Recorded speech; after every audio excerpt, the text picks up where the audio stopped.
Aujourd'hui, m'y emmène à Zot dans le quartier de Théa-Sainte. Théa-Sainte pour rendre hommage à Naïma, princesse du Galam, qui sortait du côté du Sénégal. Nous parle à Zot de la rivière d'Abord. La rivière d'Abord, comme nous voit aujourd'hui, c'est un grand parking que les situé en hauteur. Et puis, nous avons la rade de la rivière d'Abord, les en bas. Et c'est un endroit assez dangereux, surtout quand on est la pluie. Alors, quand on a la pluie, je regarde de l'autre côté là, Traka Mayazot. Alors, il y a aussi un rapport avec Jean-Baptiste Lislet-Geoffroy, qui est né le 13 avril 1755 à Saint-Pierre, et lui, il est mort le 9 février 1836 ou le 8 février 1838, là-bas, du côté de Port-Louis, à l'île Maurice. Il est un scientifique, il était un scientifique français assez réputé. Alors, lui, Jean-Baptiste Lislet-Geoffroy, il était le fils d'une esclave, comme on avait parlé à Zot, Naïma, princesse de Galam au Sénégal, et de Jean-Baptiste Geoffroy, ingénieur, qui était installé à Bourbon.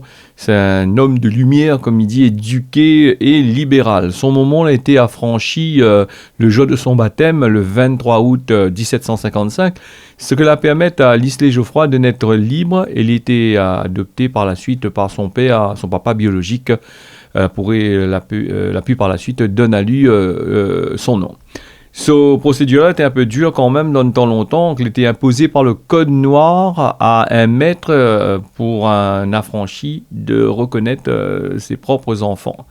Alors, Lislet-Geoffroy, il reçoit une éducation assez solide de son papa, éducation en particulier en latin, en algèbre et en géométrie. Dans l'année 1771, Jean-Baptiste Lislet-Geoffroy il sert de guide à Philibert Commerson dans la région du volcan, putain la Fouanaise. Il observe la faune et la flore.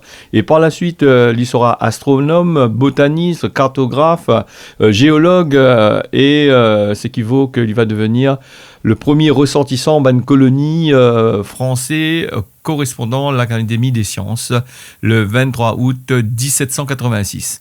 Un an plus tard, alors qu'il a 32 ans, il gagne par la commission d'ingénieur géographe, il gagne son diplôme là-dedans.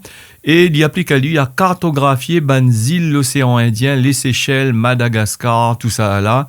Et lorsque Anglais, il prend l'île Bourbon, la Réunion, au début du 19e siècle, Lislet-Geoffroy l'est chargé de transmettre à Zot le bon pouvoir que l'UNENA.